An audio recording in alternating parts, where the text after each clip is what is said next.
Mafia, আমাদের থেকে বড় মাফিয়া বাংলাদেশে নাই। শেখ হাসিনার মতো মাফিয়াকে বিতাড়িত করে দিয়েছি, এখন দেশে আমরাই বড় মাফিয়া, আমাদের চেয়ে বড় মাফিয়া দেশে আর নেই।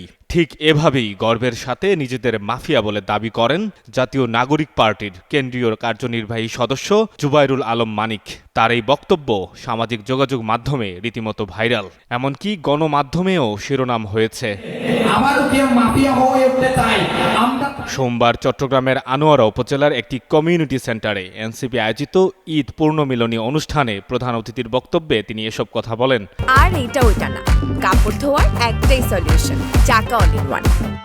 তিনি নতুন ক্ষমতা প্রত্যাশীদের প্রতি হুঁশিয়ারি দিয়ে বলেন, দেশে যারা নতুন করে মাফিয়া হয়ে ওঠার স্বপ্ন দেখছেন তাদেরকে এখনই সতর্ক হয়ে যেতে হবে। আবারও যদি কেউ আমাদের ভোটগুলো কেড়ে নিতে চায়, ভোট ডাকাতির বিষয়ে তার কঠোর বার্তা, কেউ যদি আমাদের ভোট কেড়ে নিতে চায় তবে আমরা আবু সাঈদ, মুগ্ধ ও ওয়াসিম আকরামের মতো শহীদ হয়ে তাদের রুখে দেব। শাস্তি মাথা ব্যথা নিয়ে আপনাদের উপর শাস্তি ড্রাইভার ফেলে দিব। জুবাইরুল আলম মানিক তার বক্তব্যে কেবল বর্তমান রাজনীতির প্রেক্ষাপট নয়, এনসিপির সাংগঠনিক কার্যক্রম এবং ভবিষ্যৎ আন্দোলনের রূপরেখা নিয়েও বিস্তারিত আলোচনা করেন। তিনি স্পষ্ট করে বলেন, আমাদের আন্দোলন কেবল ক্ষমতার জন্য নয়, এটি গণমানুষের অধিকার প্রতিষ্ঠার লড়াই। সঞ্জয় দত্ত, যুগান্তর নিউজ।